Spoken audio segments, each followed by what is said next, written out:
Story tonight, the so-called No Kings protests in our area were considered peaceful, but a few people were detained for wearing masks during the demonstrations. And many of you have been asking why. WSAV's Christine Quayle talked to a local lawyer about the law that led to these encounters. Saturday, a clip that was filmed at an event happening here at Thomas Square has been circulating all over social media. It shows a woman being detained for wearing a face mask at a local No Kings protest.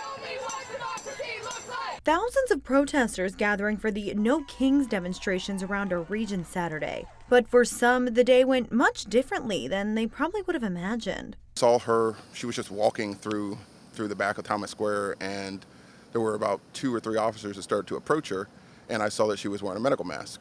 So she looked super confused. The officer told her, or asked her to remove the mask, and she was asking why. Corey Foreman filmed a now viral video of a woman being detained by the Savannah Police Department for wearing a mask at Saturday's protest in Savannah. Something that, according to Georgia state law, is considered a misdemeanor in some cases. And that exception is that if you're wearing a mask to facilitate a public health concern as directed by a public health authority or a doctor. And so I believe that some here have interpreted that to mean that that gives the right to the police to inquire whether someone has that authority granted to them by a medical provider. And he asked her for medical documents, and I told him, there's nothing legally that requires her to give that to you.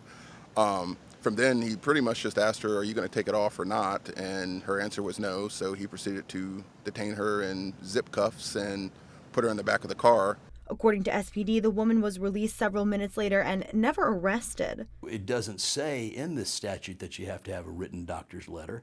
It doesn't say what level of proof should be acceptable. And it doesn't say and doesn't define when an officer has probable cause to stop you. The officer at first, she didn't get thrown to the ground. There was no, giant overreach. It's just understanding, rights and understanding the law fully. But a second protester was also arrested that day for wearing a mask as well as obstruction by fleeing. Meanwhile, at Saturday's protest on Hilton Head, 2 people were also arrested for wearing masks, one of them over the age of 80, according to arrest records. South Carolina has an almost identical law to Georgia regarding wearing face masks in public, but the South Carolina law has no specific provision for medical reasons. Reporting in Savannah, Christine Quayle, WSAV News 3, on your side.